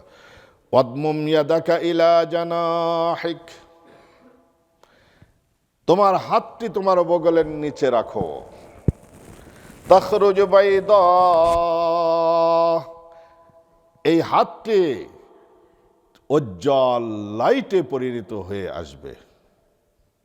সেই লাইটের ইলেকট্রিসিটিও লাগবে না, আর এইরকম ছাতাও লাগবে না। দেখেন না ছাতা কি ব্রডওয়ে স্টুডিও ফেল, মাশাআল্লাহ।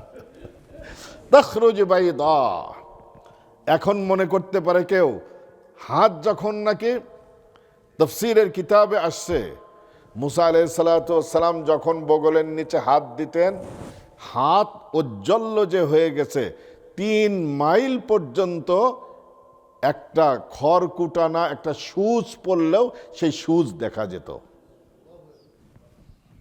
তাখরুজু বাইদা। এখন কেউ কেউ মনে করতে পারে যে এটা তো আবার সেই শ্বেত রোগ কিনা, এটা মিন গায়রি সুইন, কোনো ধরনের ত্রুটি বিচ্যুতি ছাড়া, কোনো অসুখ না এটা। আয়াতান উখরা, এটা হলো দ্বিতীয় মুজিজা তোমাকে দেওয়া হোক।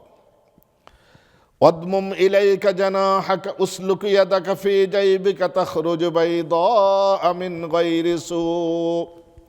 সূরাতুন নামলে আছে ওয়াদখিল ইয়াদাকা ফি জাইবিকা তাখরুজু বাইদা মিন গায়রি সু ফি 9 আয়াতিন ইলা কওমি, যে তোমার হাত বগলের নিচে রাখো, এটি হলো উজ্জ্বল আলোকবর্তিকা হয়ে তোমার সামনে এটা দৃশ্যত হবে, আর এটা কোনো ধরনের অসুস্থতার কারণে না। ফি 9 আয়াতিন ইলা কওমি, এটি হলো তোমাকে যে উল্লেখযোগ্য 9টি মুজিজা দেওয়া হবে, এই মুজিজাগুলোর একটা মুজিজা হলো তোমার এটি, যে লাইটের কাম। এখন রাস্তা পাহাড়ের মধ্যে সুবহানাল্লাহ, এই লাইট যদি দেওয়া হয় 3 মাইল পর্যন্ত যে লাইট দেখা যায়, আর রাস্তা ভুলে যাওয়ার চিন্তা আছে? মুসা আলাইহিস সালাতু ওয়াসসালামকে আল্লাহ ওয়াদমুম ইলাইকা জানাহাকা মিনার রাহবি, দুনিয়ার প্রত্যেকটা লাইটের একটা হলো হয় সেন্সার হওয়া লাগবে, আর নইলে এটা সুইচ থাকা লাগবে। এই লাইটের সুইচ কি? সুইচ আল্লাহ পাক বললেন যে ওয়াদমুম ইলাইকা জানাহাকা মিনার রাহবি ফাযানিকা বুরহানানি মির রাব্বিকা ইলা ফিরআউনা ওয়া মালাইহি ইন্নাহুম কানু কওমান ফাসিকিন, যে আবার শরীরের সঙ্গে হাতটা লাগাও, লাগানোর সাথে সাথে এই লাইট আবার অটোমেটিকভাবে নিভে যাবে। দেখেন, একই হাত, সেটা লাইটেরও কাজ করবে, আবার সুইচকেও আল্লাহ সুবহানাহু ওয়া তাআলা বগলকেই সুইচ বানিয়ে দিলেন। এটি হলো ফাযানিকা বুরহানানি মির রাব্বিক, এই দুটি হলো তোমার মুজিজা ইলা ফিরআউনা ওয়া মালাইহি, ফিরআউন আর তার পরিষদ বর্গের সামনে যখন যাবা তুমি, তারা সহজে মানার ব্যক্তি না, এই দুটি মুজিজা অলৌকিক ঘটনা তাদেরকে দেখাবা। ইন্নাহুম কানু কওমান ফাসিকিন, তারা হলো এক দুরাচারী সম্প্রদায়, তারা সীমালঙ্ঘনের চরমে পৌঁছে গিয়েছে। এইবার আল্লাহ সুবহানাহু ওয়া তাআলা বলতেছেন লিনুরিয়াকা মিন আয়াতিনাল কুবরা, যেন আমি আল্লাহ আমার কুদরতের নিদর্শনের বড় বড় নিদর্শন যেন দেখাতে পারি। ইযহাব ইলা ফিরআউনা ইন্নাহু তাগা, নবুয়তের দায়িত্ব এখনো তুর পর্বতে, নবুয়তের দায়িত্ব দিয়ে নামাজের বিধান প্রথম দেওয়া হলো। নামাজের বিধান মুসা আলাইহিস সালাতু ওয়াস সালামের সঙ্গে আল্লাহ সুবহানাহু ওয়া তাআলা কথোপকথন করেছেন, এটা মুখতালিফ ফি মাসআলা। কেউ কেউ বলেছে হিব্রু ভাষায় কথা বলেছেন, কেউ কেউ বলেছেন আরবি ভাষাতে কথা বলেছেন। আল্লাহ সুবহানাহু ওয়া তাআলা ভালো জানেন কোন ভাষাতে কথা বলেছেন।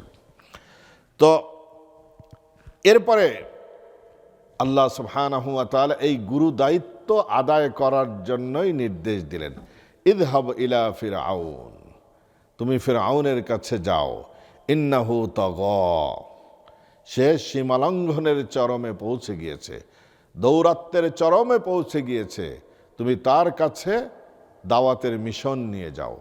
তাহলে নবীগণের প্রথম মিশন কি?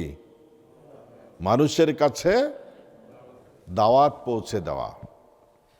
যারা নিজেদেরকে আলেম বলে দাবি করবেন, আল উলামা ওয়ারাসাতুল আম্বিয়া, ওলামারা হলো আম্বিয়াগণের ওয়ারিস, তাদেরও একই দায়িত্ব। তারা প্রথমে এলেম শেখার পরে তাদের দায়িত্ব হলো যারা দিন থেকে দূরে আছে তাদের কাছে দিনের বাণী নিয়ে পৌঁছে যাওয়া লাগবে। তারা মানুক আর না মানুক এটা আমার দায়িত্ব না, কিন্তু পৌঁছে যাওয়া লাগবে। এইবার মুসা আলাইহিস সালাতু ওয়াস সালাম আল্লাহর কাছে 5টা দোয়া করলেন। কয়টা দোয়া? নবুয়তের গুরু দায়িত্ব আদায় করা, এর চেয়ে বড় দায়িত্ব পৃথিবীতে আর কোনোটি হতে পারে না। সুতরাং এই দায়িত্ব আদায় করা আল্লাহর সাহায্য ছাড়া কারো পক্ষে সম্ভবপর নয়। আল্লাহর কাছে এই সাহায্য প্রার্থনা করছে, রব্বিশরাহ লি সাদরি, হে আল্লাহ, হে মহাপ্রভু, হে আমার রব, আমার বক্ষকে উন্মোচিত করে দেন। মানে কি? বক্ষকে উন্মোচিত করার অর্থ জ্ঞানের আলো দিয়ে আমার বক্ষকে উন্মোচিত করে দেন। আর এক অর্থ হলো আমার বক্ষকে উন্মোচিত করে দেন, হৃদয়টাকে আপনি বড় করে দেন। ছোট মনের মানুষ কখনো দাওয়াতের কাজের মতো এত বড় গুরু দায়িত্ব আদায় করতে পারবে না। তার অন্তরটা হওয়া লাগবে আটলান্টিক মহাসাগরের মতো।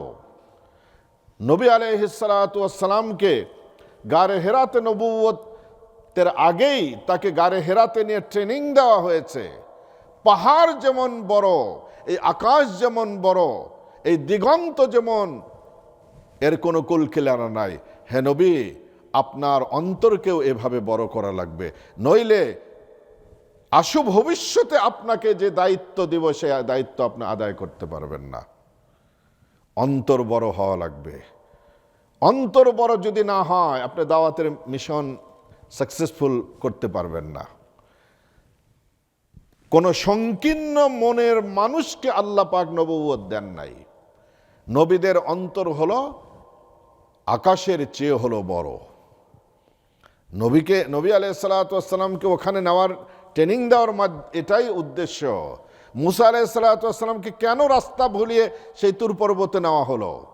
তার মনটাকে পাহাড়ের মতো বড় করার জন্য, দিগন্তের মতো প্রসারিত করার জন্য, আকাশের মতো সুমহান উঁচু করার জন্য মুসা আলাইহিসসালাতু ওয়াসসালামকে সেখানে নেওয়া হয়েছে।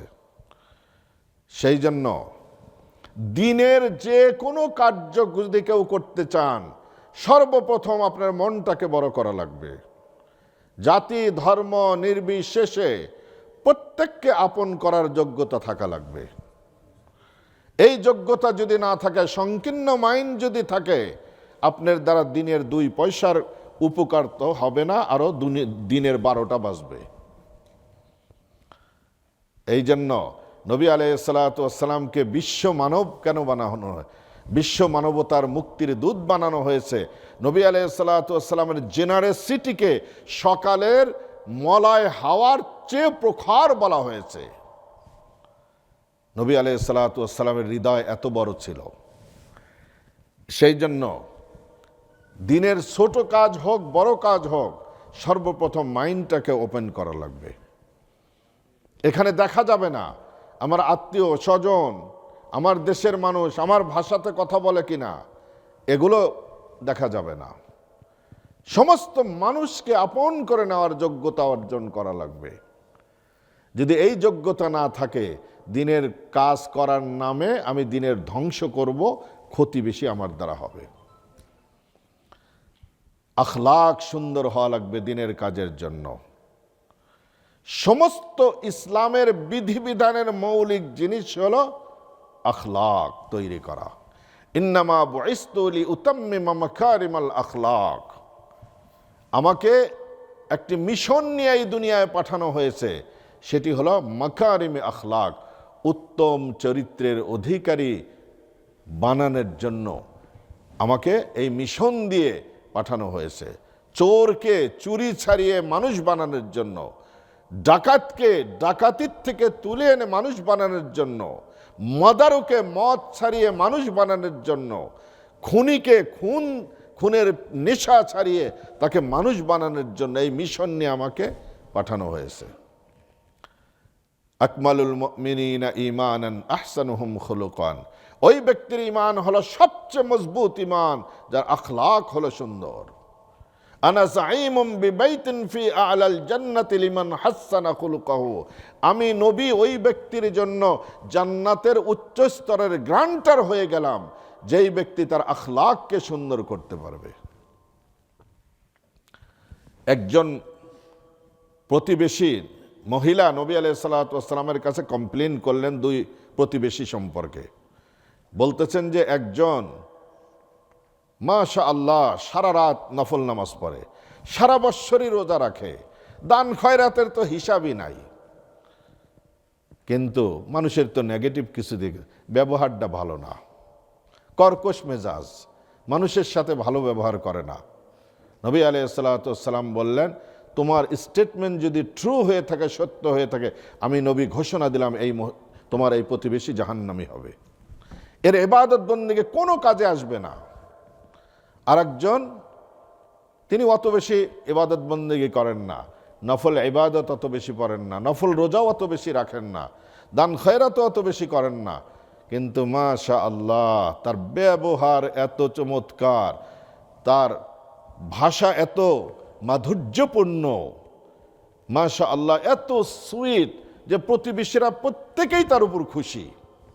নবী আলাইহিস সালাতু ওয়াস সালাম বললেন, তোমার স্টেটমেন্ট যদি ট্রু হয়ে থাকে, আমি নবী ঘোষণা করলাম তোমার এই প্রতিবেশী জান্নাতি হবে, আর আমি নবী তার জান্নাতের গ্রান্টার হয়ে গেলাম। যদি আখলাক সুন্দর না হয়, যদি ব্যবহার ভালো না হয়, মাধুর্যতা যদি কথার ভেতর না থাকে, মানুষের সম্মান ইজ্জত বোধ যদি না থাকে, ধৈর্য সহনশীলতা যদি না থাকে, এই ইবাদত বন্দেগীর রেজাল্ট হবে হলো 0-0-0। সেই জন্য আখলাকওয়ালা মানুষ হওয়া লাগবে। রব্বিশরাহ লি, আমার অন্তরকে প্রশস্ত করে দিন, ওয়ায়াসসির লি আমরি, আর এই দাওয়াতের মিশনের এই গুরু দায়িত্বকে আমার জন্য সহজ করে দিন। আল্লাহর উপর সফর্দ করে, হে আল্লাহ তুমি যদি না সহজ করো, এত বড় কঠিন কাজ আমার পক্ষে সম্ভব না। দ্বিতীয় দোয়া, ওয়াহলুল উকদাতাম মিন লিসানি ইয়াফকাহু কওলি, আর আমার জবানের জড়তাকে দূর করে দাও যেন মানুষেরা আমার কথা বুঝতে পারে।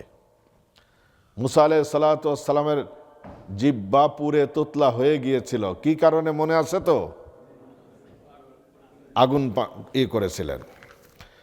এই জন্য মুসা আলাইহিস সালাতু ওয়াস সালামকে যখন ফিরআউনের কাছে যেতে বলা হলো, তিনি বললেন, ক্বালা রব্বি ইন্নী ক্বাতালতু মিনহুম নাফসান ফাআখাফু আন ইয়াকতুলুন, হে আমার রব, আমি ভয় করছি, আমার জীবনের উপর আশঙ্কা বোধ করছি যে ফিরআউনের কাছে গেলে ফাআখাফু আন ইয়াকতুলুন, তারা আমাকে হত্যা করে ফেলবে। ওয়া আখি হারুন হুয়া আফসাহু মিন্নী লিসানান, আমার ভাই হারুন তিনি আমার চেয়ে প্রাঞ্জল ভাষার অধিকারী, আমার চেয়ে সুন্দর ভাষার অধিকারী, মানুষকে বুঝাতে পারে, প্রাঞ্জল ভাষার অধিকারী। ফারসিল মাই আরিদ আন ইউসাদ্দিকুনি, আমাকে আমার সহযোগী হিসাবে তাকে পাঠাও, তিনি যেন আমাকে সমর্থন করে। ইন্নী আখাফু আন ইউকাযযিবুন, আমি ভয় করি যে আমাকে তারা মিথ্যাবাদী বলবে। তাহলে মিথ্যাবাদী কাকে বলতেছে? মুসা আলাইহিস সালাতু ওয়াস সালাম। মুহাম্মদুর রাসূলুল্লাহ সাল্লাল্লাহু আলাইহি ওয়াসাল্লাম, তাকে মিথ্যাবাদী বলা হয় নাই? তাকেও মিথ্যাবাদী বলা হয়েছে। তাহলে আমাকে আপনাকে যদি কেউ মিথ্যাবাদী বলে, এটা দ্বারা কি বেশি আশ্চর্য হওয়ার বিষয় না। ক্বালা সানাশুদ্দু আদুদাকা বিআখিকা, তোমার ভাইয়ের মাধ্যমে তোমার বাহুকে আমি শক্তিশালী করব। ওয়া নাজআলু লাকুমা সুলতানান ফালা ইয়াসিলুনা ইলাইকুমা বিআয়াতিনা, আর আমি আল্লাহ সুবহানাহু ওয়া তাআলা তোমাদেরকে প্রাধান্য দান করব, ফলে তোমাদের কাছে কেউ পৌঁছতে পারবে না। ফিরআউন যত বড় শক্তিশালী হোক, কিছুই করতে পারবে না। আনতুমা ওয়া মান ইত্তাবাআকুমাল গালিবুন, তোমরাই তাদের উপর বিজয় অর্জন করবা, শুধু স্যাক্রিফাইস লাগবে। তাহলে তৃতীয় দোয়া কি করলেন? ওয়াহলুল উকদাতাম মিন লিসানি ইয়াফকাহু কওলি ওয়াজআল লি ওয়াসীরাম মিন আহলি হারুন আখি, আমার বড় ভাই হারুনকে তুমি আমার প্রতিনিধি করে আমার সঙ্গে পাঠাও। উশদুদ বিহি আজরি, তাকে তার মাধ্যমে আমার হাতকে শক্তিশালী করো।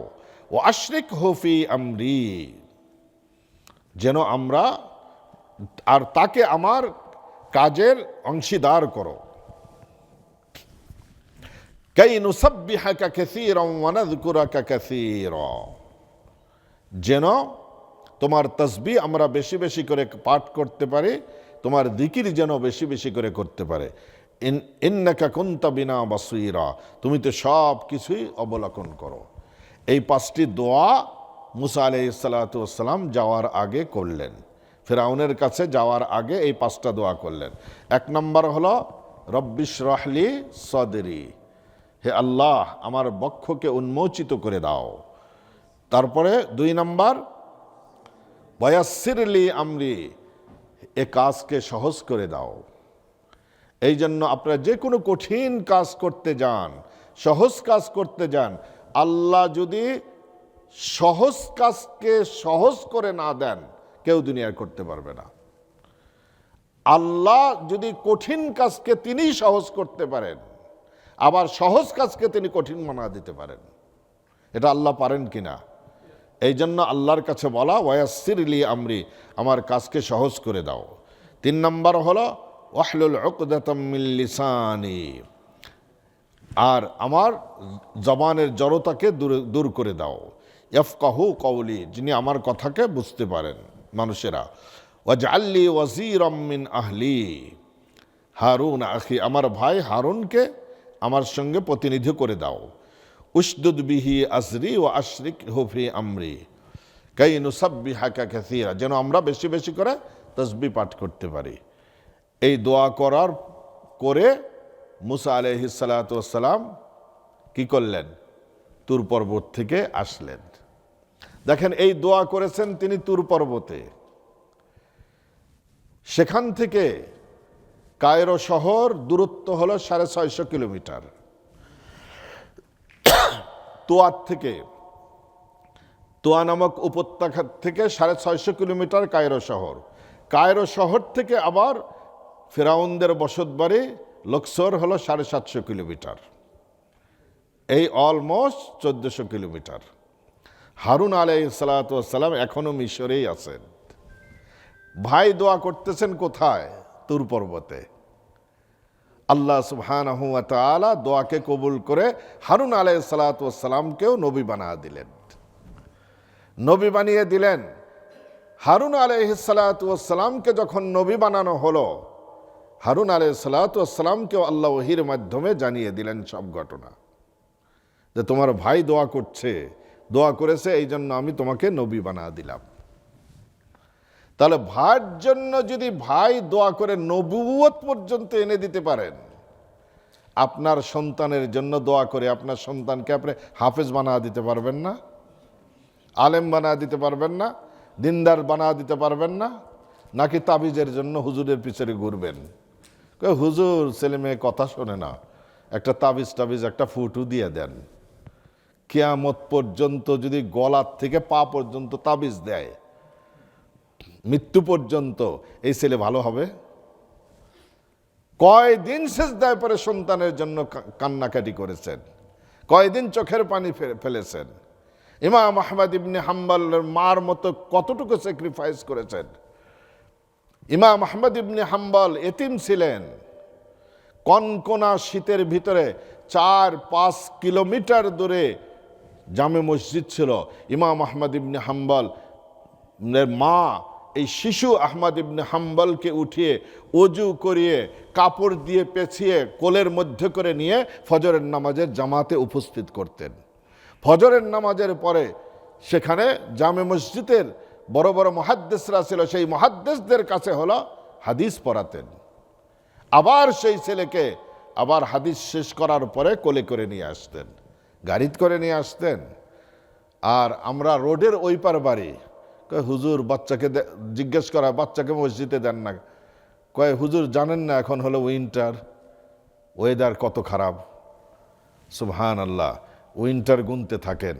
এরপরে যখন বাইরে চলে যাবে, তখন বলো কন্ট্রোলের বাইরে চলে যাবে, তখন উইন্টারকে সামার বানা সারবে। ঘর সবসময় উত্তপ্তই থাকবে, তখন আর হিট লাগবে না। ছেলেপেলে যে হিট দিবে না আপনাকে আমাকে, এই হিটেই জিন্দগি শেষ। বহু মা বাপ মা এখন এই হিট খাইতেছে। এই জন্য এ ধরনের স্যাক্রিফাইস করা লাগবে। আব্দুল কাদের জিলানী রহমতুল্লাহ আলাই বহুত বড় আল্লাহওয়ালা ছিলেন, তার মায়ের স্যাক্রিফাইস একই রকম ছিল। জুনায়েদ বাগদাদি, তার মায়ের স্যাক্রিফাইস একই রকম ছিল। আবুল হাসান আলী নদভী রাহিমাহুল্লাহ, যাকে লাস্ট সেঞ্চুরির ইসলামী জগতের উজ্জ্বল সূর্য বলা হয়, উজ্জ্বল নক্ষত্র বলা হয়, তিনি আবুল হাসান আলী নদভী হয়েছেন তার মায়ের স্যাক্রিফাইসে। এখন বাংলাদেশের সবচেয়ে বড় আলেমের নাম কেউ বলতে পারেন? হ্যাঁ, মিজানুর রহমান আজহারি সাহেব না? হ্যাঁ, আব্দুল মালেক সাহেব হলেন বাংলাদেশের সবচেয়ে বড় আলেম। এখন হাদিস শাস্ত্রে বলেন, ইসলামিক ফিকাতে বলেন, তাফসিরে বলেন, উসুলে ফিকাতে বলেন, তার মতো কোনো বড় আলেম নাই। সেদিন গুজরাটি বড় বড় আলেম এখানে যারা আছেন, তারা আমাকে রিকোয়েস্ট করতেছে, আব্দুল মালেক সাহেব তো আপনার ওস্তাদ হয়, ওনাকে একবার কানাডায় আনেন না, আমরা ওনার কাছ থেকে সনদ নিতে চাই হাদিসের। আমাকে রিকোয়েস্ট করেছে। আমি বলে যে উনি তো বাইরে আসতে চায় না, দেশের বাইরে যেতে চান না। উনি 6 নম্বর ক্লাস পর্যন্ত ওনার মায়ের কাছে লেখাপড়া করেছেন। মাদ্রাসার 6 গ্রেড পর্যন্ত ওনার মা ওনাকে পড়িয়েছেন। তারা কুমিল্লার মানুষ। সুবহানাল্লাহ, আমার ডাইরেক্ট ওস্তাদ। ওনার জীবনের প্রথম 6 জন ছাত্রের মধ্যে এই অযোগ্য আসলামউদ্দিনও এই 6 জনের একজন। ওনার শিক্ষকতা জীবনের। শেখ আবুল ফাত্তা আবু গুদ্দা আরব বিশ্বের হানাফি মজহাবের সবচেয়ে বড় আলেম ছিলেন, রহমতুল্লাহ আলাই মারা গেছেন। তিনি ওনার সম্পর্কে মন্তব্য করেছেন, এটা বিরল। উনি মাদখাল নামে উসুলে হাদিসের মূলনীতির উপর একটা কিতাব লিখেছেন। মুসলিম বিশ্বের সবচেয়ে বড় ইসলামিক বুকের হলো ফেয়ার হয় হলো রমাদান মাসে কায়রোতে। এত বড় ফেয়ার পৃথিবীর আর কোথাও হয় না ইসলামী বুকের। গত 3 বছরে কায়রো ইসলামিক ফেয়ারের হাই সেল হয়েছে হলো আব্দুল মালেক সাহেবের কিতাব। কত বড় আলেম! মায়ের অবদানে হলেন আব্দুল মালেক হয়েছেন। এই জন্য মা বোনরা যারা আছেন, আপনাদের অবদান প্রয়োজন আছে। এই 10 রকমের তরকারি রান্না এটা আপনার দায়িত্ব না। আপনার সন্তানকে মোমেন বানানো, মুসলমান বানানো, এটা হলো আপনার প্রথম দায়িত্ব। বাপরা এতটা সুযোগ করে উঠতে পারেন না, কারণ তাদের বিভিন্ন কাজে ঝামেলায় ব্যস্ত থাকতে হয়। এই জন্য মাদের প্রথম ভূমিকা রাখতে হয়। একটি সন্তানের ভবিষ্যৎ গড়ে হলো মা জননীর শিক্ষা দিয়ে। মা জননীর শিক্ষা যদি মোমেন বানাতে তিনি যদি চান, একজন মা সেটা বানাতে পারেন। বদ্দিন বানাতে চাইলে সেটাও তিনি পারেন। এখন আমি সিদ্ধান্ত আমাকেই নেওয়া লাগবে, আমার সন্তানকে আমি কি বানাতে চাই। এই জন্য প্রত্যেকের কাছে হলো অনুরোধ, সন্তানদেরকে দিনদার বানানোর চিন্তা ভাবনা করবেন। নইলে এই কানাডা আসা, এরপরে বাড়ি গাড়ি টাকা পয়সা, এগুলো সব হলো আপনার জন্য বিপদের কারণ হয়ে যাবে। আর কিচ্ছু নাই, আপনার সন্তানকে মানুষ বানা গেছেন। তাহলে দেখবেন যে আপনি দুনিয়াতেও মর্যাদার সর্বোচ্চ আসনে অধিষ্ঠিত হয়ে যেতে পারবেন। দেখেন মুফতি শফি সাহেব রহমতুল্লাহ আলাইহির 2টা ছেলে, একটা মুফতি তকি ওসমানী আর একটা হলো মুফতি রফি ওসমানী।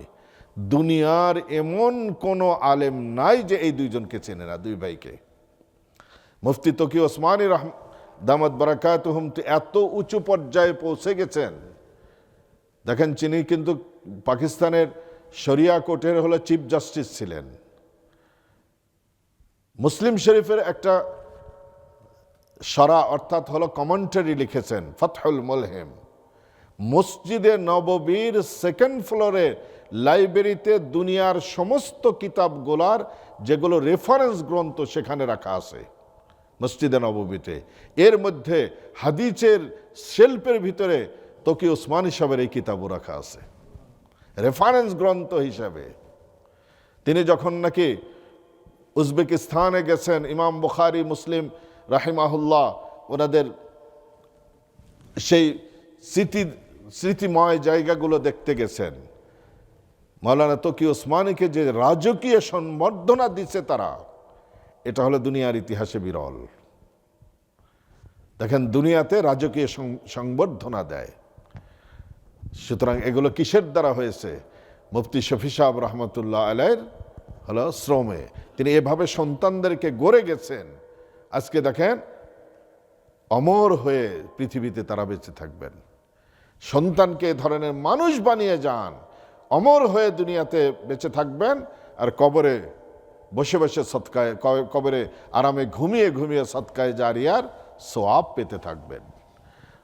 তাহলে আজকে এই পর্যন্তই থাক। আমরা কোন জায়গায় রাখলাম মনে রাখেন।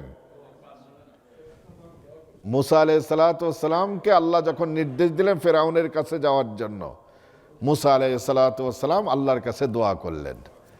দোয়া করার পরে ফেরাউনের কাছে যাবেন। এখন এইবার ফেরাউন না কি কয়, কি মোকাবেলা হয়, এইটা আগামী সপ্তাহে ইনশাআল্লাহ আমরা সবাই শুনবো তো, আসবো তো ইনশাআল্লাহ।